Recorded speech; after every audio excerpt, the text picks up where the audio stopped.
사무엘하 17장 1절부터 14절입니다. 제가 봉독합니다.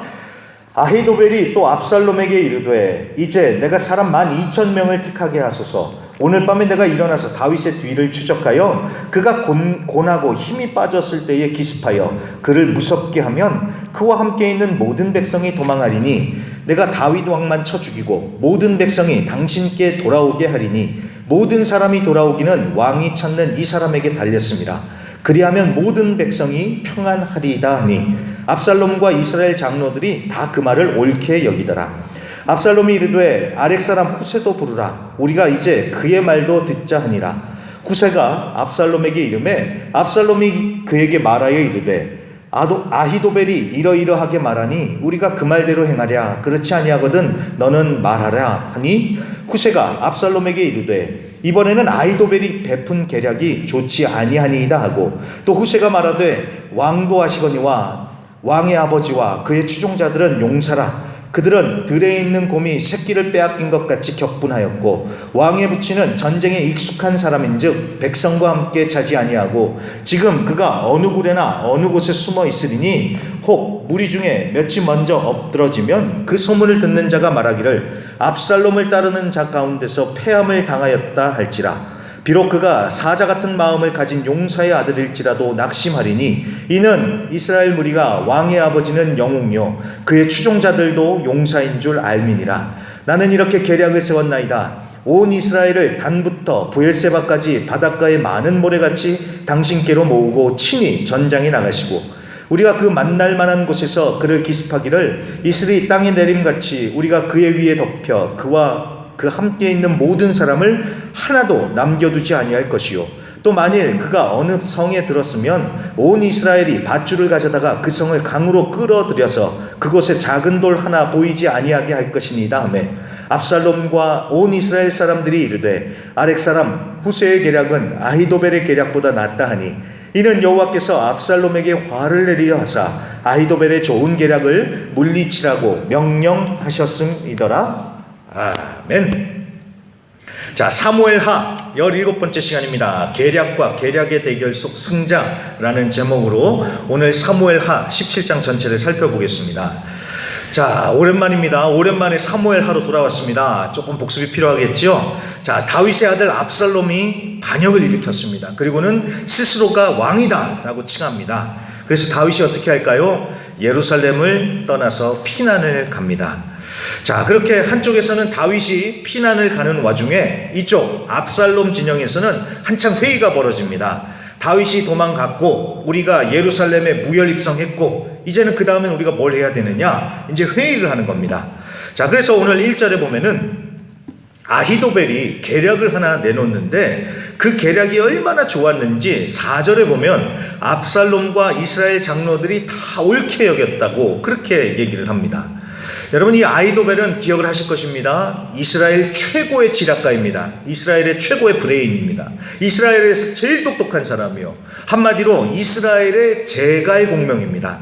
자, 아히도벨이 얼마나 똑똑하고 뛰어났는지 성경은 이렇게 묘사를 합니다. 사무엘하 16장 23절을 띄워주세요. 그때에 아히도벨이 베푸는 계략은 사람이 하나님께 물어서 받은 말씀과 같은 것이라. 아히도벨의 모든 계략은 다윗에게나 압살롬에게나 그와 같이 여겨졌더라. 아멘. 아히도벨이 베푸는 계략은 하나님께 받은 것과 동급처럼 여겨질 정도로 그렇게 여겨졌답니다. 그러니 이 얼마나 똑똑하고 뛰어난 사람이었는지 알 수가 있지요. 자, 이런 사람이 오늘 계략을 내는데 어떤 계략을 냈느냐? 1절부터 3절에 보시면은 이 아히도벨이 내는 계략은 이렇습니다. 아히도벨이 하는 얘기가 이래요. 자기한테 군사 12,000명만 내달라는 거예요. 그러면 자기가 오늘 밤에 당장 다윗을 추격을 해서 기습해가지고 다윗만 죽이고 오겠다는 겁니다. 그러면 장기판처럼 그냥 왕만 잡으면 끝나는 게임이다. 왕만 잡으면 다른 사람들은 다 항복하고 돌아올 것이다. 그러니까 질질 끌 것 없이 이제 막 피난 가기 시작한 다윗을 얼른 쫓아가가지고 다윗만 잡으면 된다. 이렇게 계략을 올리는 겁니다. 그러니까 속전속결, 아주 단순하지만 신속하고 효과적인 전략이죠. 자, 그래서 다들 듣고는 야, 진짜 이건 신의 한 수다라고 하면서 감탄을 하면서 옳게 여겼다. 4절 그렇게 말씀을 하는 겁니다. 자, 그래서 다들 좋으면 이제 하면 되잖아요. 그런데 여기에서 압살롬이 의외의 행동을 합니다. 5절에 보세요. 5절에 보면은 압살롬이 후세를 불러다가 후세의 말도 들어보자 이렇게 얘기를 하는 겁니다. 자, 여러분, 후세는 다윗의 친구입니다. 그래서 다윗이 피난 갈 때 후세도 같이 따라가려고 했지만 다윗이 너는 남아라 라고 이렇게 명을 내립니다. 그래서 후세는 압살롬에게 투항을 합니다. 거짓 투항을 해요. 그리고 침투에 있는, 쉽게 말해서 다윗이 스파이로 심어놓은 그런 사람입니다. 자, 압살롬도 후세가 다윗의 친구인 것을 알았기 때문에 이 후세가 투항한다고 했을 때 아마 의심을 했을 겁니다. 그래도 일단은 받아들였죠. 그리고 오늘 후세를 불러다가 자, 아히도벨은 이렇게 하라고 했는데 기습해서 다윗만 죽이면 된다고 하는데 너는 어떻게 생각하냐 라면서 후세의 의견을 물어봅니다. 자, 이 얘기를 들었을 때 후세가 얼마나 깜짝 놀랐겠어요. 아히도벨의 계략대로 하면은 다윗은 오늘 밤에 꼼짝없이 잡혀서 죽는 겁니다. 그래서 후세가 어떻게 하냐면요, 전혀 티를 안 내고요, 태연하게 아주 현란한 말솜씨로 일단은 아히도벨의 계략이 잘못됐다라고 반박을 합니다. 그리고는 정반대의 계략을 내놓습니다. 그게 바로 이제 7절부터 13절까지의 얘기인데 시간상 다 보지는 않고요, 간략하게 축소를 해서 간추려서 말을 해보면 이 얘기입니다. 아히도벨의 계략은 안 좋다는 거예요. 이 기습작전은 좋지 않다는 겁니다. 왜냐하면 이 다윗 왕을 비롯해서 함께하고 있는 사람들이 전쟁의 뼈가 굵은 역전의 용사들인데 이 사람들이 아무 생각 없이 그냥 무작정 도망가기만 하겠냐. 분명히 매복을 해서 기다리고 있을 텐데 무턱대고 쳐들어갔다가는 다 죽는다. 그러면 그게 얼마나 치명적인지 아냐고. 역시 압살롬은 다윗한테 안 되는구나 라고 소문이 쫙 퍼지면 이거 감당 안 될 거라고, 민심이 돌아설 것이다. 그러니까 서두르지 말고 일단 온 이스라엘의 군대를 다 소집을 해서 그 천군 만마를 이끌고 당신 압살롬이 나가라고. 그래서 다윗이 제 아무리 용사라고 해도 그렇게 나가면 상대가 되겠냐고. 그렇게 해서 압도적인 힘을 보여주고 그리고 그렇게 해서 왕의 명예를 드높여라. 이런 식으로 이제 후세가 얘기를 하는 겁니다. 자, 어떠십니까? 듣기에는 그럴싸하지요. 그런데 실상은 후세가 어떤 마음으로 이 얘기를 하는 거겠어요? 다윗이 도망갈 시간을 벌어주려고 다윗이 도망갈 수 있도록 시간벌이용으로 이걸 계략이라고 하면서 내놓는 것이죠. 자, 그렇게 해서 이제 아히도벨의 계략이 있었고 후세의 계략이 있었는데, 자, 압살롬과 참모진은 과연 누구의 계략을 택했을까요? 자, 놀랍게도요, 아히도벨의 계략보다 후세의 계략이 더 낫다고 하면서 후세의 손을 들어줍니다. 후세의 계략을 따라가요. 그렇게 해서 다윗은 무사히 요단을 건너서 마하나임에 이르게 되고 거기서 암몬 사람들이 다윗을 위해 먹을 것을 가져와서 후히 대접해줬다라고 하면서 오늘 사무엘하 17장이 끝이 나고 있습니다. 자, 다윗이 이렇게 살았으니까 잘 된 거예요. 그런데 이 압살롬의 입장에서 보면은 좀 의외이고 충격적입니다. 왜냐하면 하나님의 말씀과 비견되는 아히도벨의 계략은 물리치고 거부하고 후세의 전략을 따라가잖아요. 여러분, 가만 보면 이 후세라는 사람도 똑똑하고 말도 잘하는 것 같아요. 그래도 여러분, 압살롬 입장에서 보면은요, 이 사람 의심스러운 사람입니다. 왜냐하면 최근까지도 다윗의 친구였잖아요. 그래서 이 사람이 진짜 우리 편인지 아닌지 확실치도 않아요. 그런데도 왜 후세의 말을 들을 생각을 했냐는 겁니다. 어쩌면 압살롬이 이 돌다리도 한번 두들겨보고 건너가 보자 생각을 했을지도 모르겠어요. 그래서 아히도벨은 이렇게 얘기를 했는데 신중하게 좀 다른 사람도 얘기를 들어보자 해서 후세를 불러왔을지도 모르겠습니다. 아니면 제 생각엔 이게 맞는 것 같아요. 이랬을 것 같아요. 압살롬이 이 아히도벨을 좀 견제를 하려고 했었던 것 같아요. 왜냐하면 잘 보시면 이 압살롬 진영에서 압살롬이 우두머리입니다.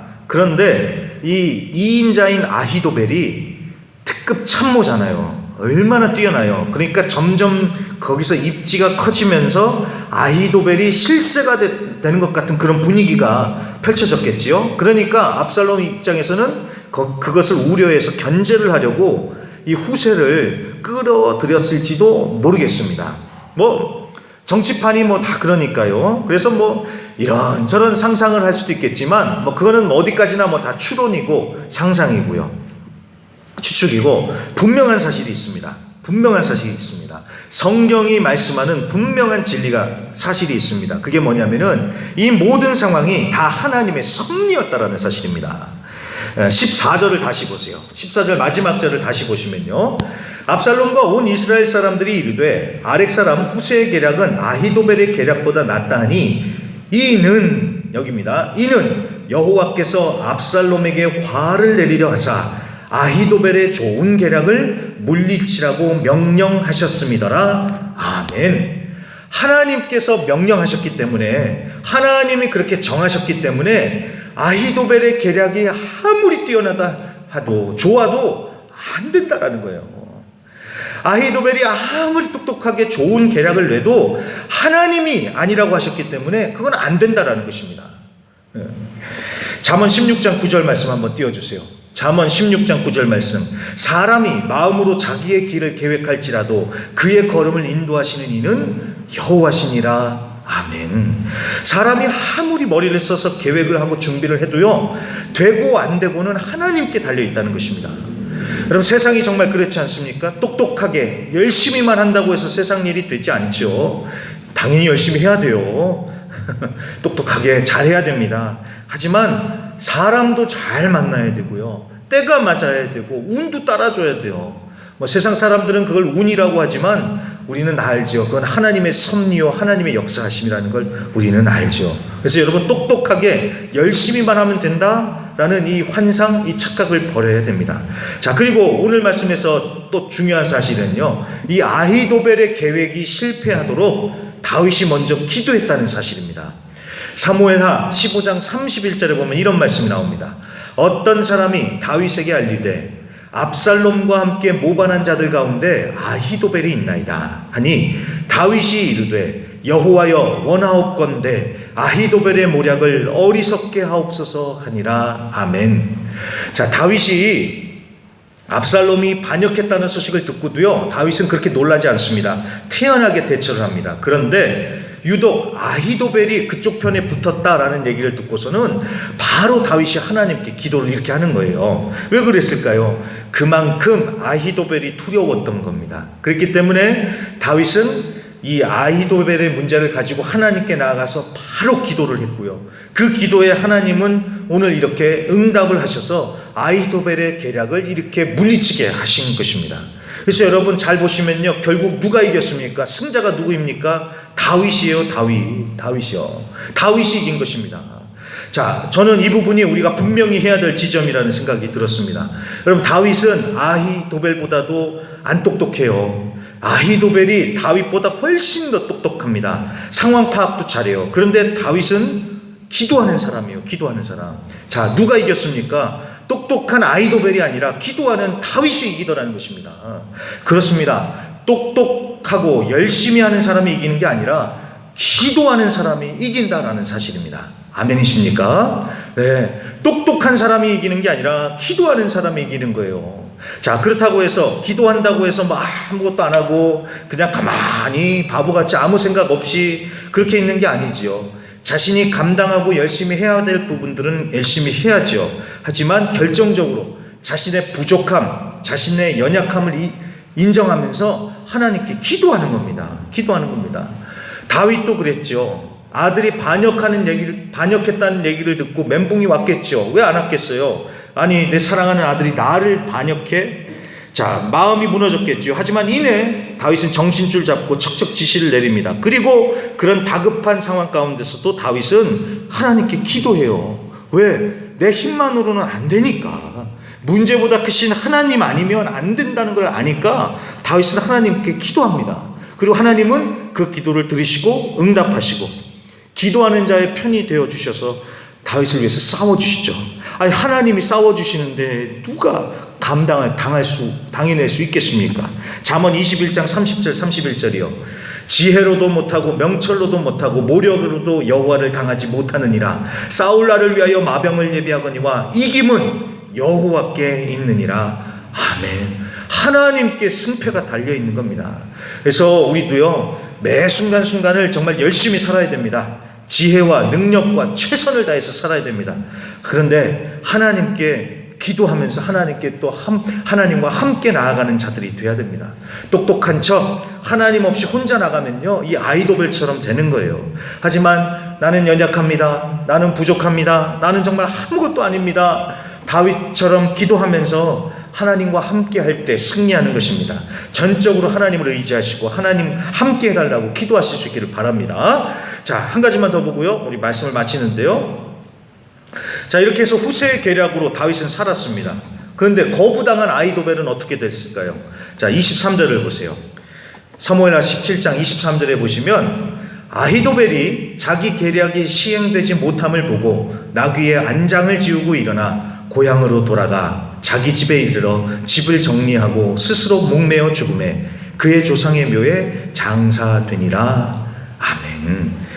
자, 아히도벨은요, 자기가 낸 계략이 채택되지 못한 것을 보고는 고향 집으로 돌아가서 거기서 스스로 목을 메고 죽습니다. 왜 그랬을까요? 아히도벨의 마음이 복잡했겠죠. 천재 소리 들으면서 지금까지 승승장구를 해왔는데 자기가 이렇게 거부당하니까 얼마나 자존심이 상했겠어요. 우리 학생들이 하는 말로 긁혔겠지요. 아니, 어떻게 내 계략을 물리치고 후세 계략을, 다른 사람 계략을 택하나. 자존심이 상했을 수도 있어요. 그리고 한편으로는 이제 상황 파악이 됐겠지요. 야, 이제 다 끝났구나. 압살롬은 실패하고 다윗이 다시 돌아오겠구나. 자, 똑똑하니까요, 머리가 잘 돌아가니까, 상황 파악이 잘 되니까 앞에 일어날 일이 훤히 그려지지 않았겠습니까? 그러니까 더 이상 소망이 없다고 결론을 내리고 이 사람은 포기했던 것 같아요.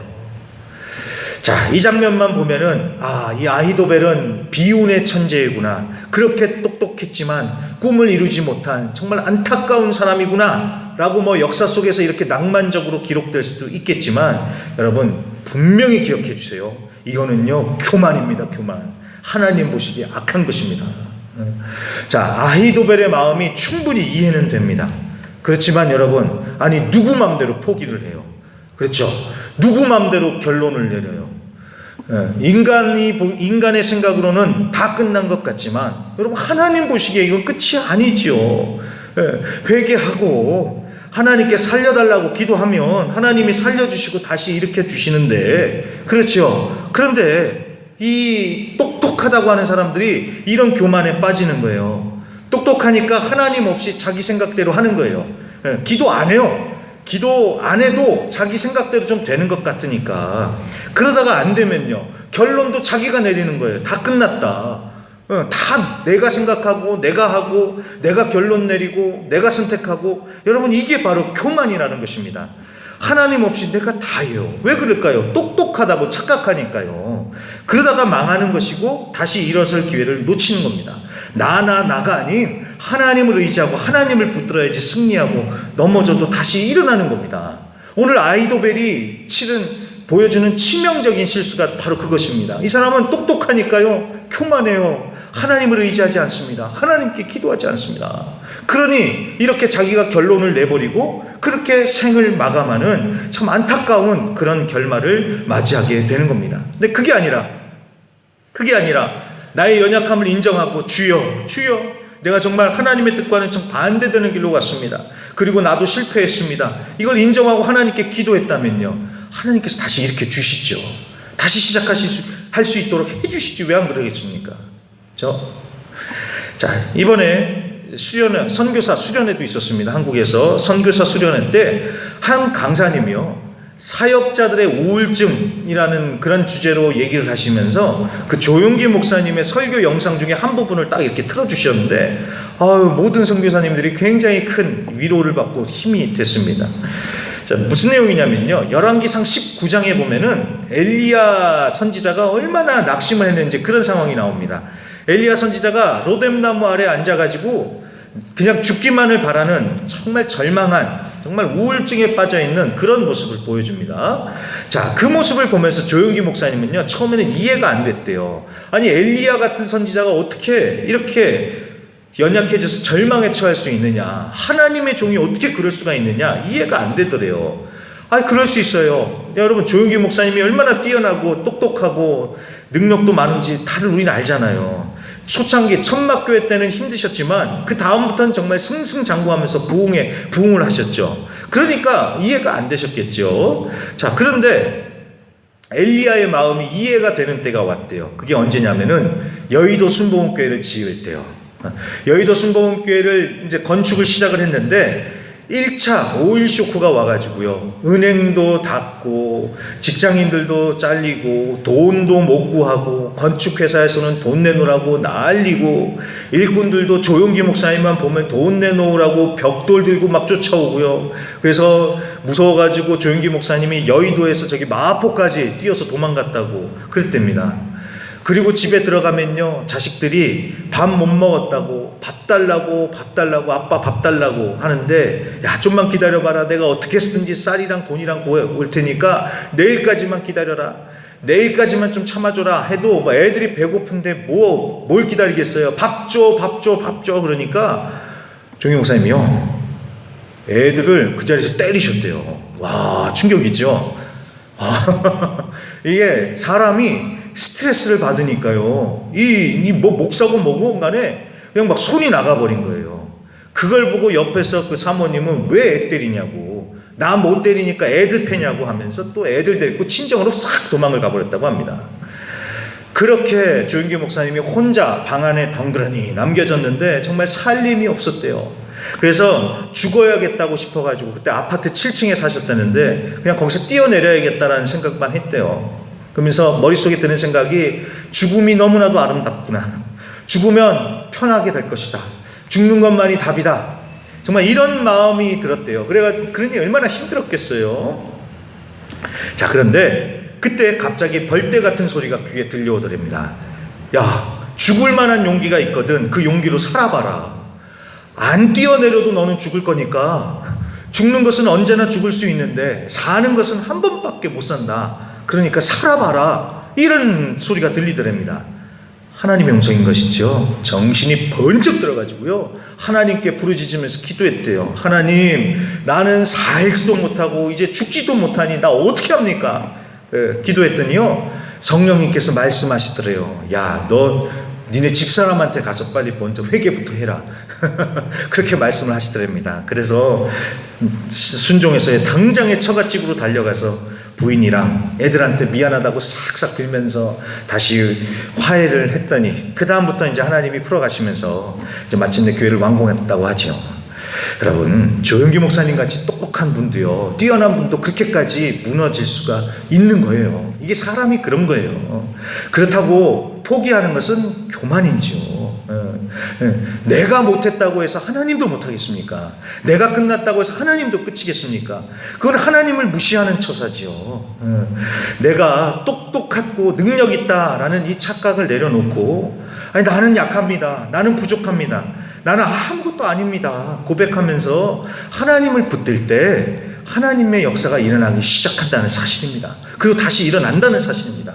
그렇기 때문에 말씀을 마치면서 부탁드립니다. 똑똑하다고 능력 있다고 교만할 게 아니라 정말 나는 아무것도 아닙니다 라고 하시면서 여러분, 하나님을 꽉 붙드시길 바랍니다. 하나님과 함께 하시길 바랍니다. 그리고 실패하고 넘어지면요, 오히려 그게 기회입니다. 그래, 내가 이렇게 약하고 부족했구나 라고 인정하고 그걸 발판으로 삼고 하나님 붙들고 다시 일어나면 되는 것입니다. 그래서 하나님 붙드시고 나아가시는 가운데 승리하시는 저와 우리 모든 순복음의 성도님들이 되시기를 주의 이름으로 간절히 축복하고 부탁드립니다.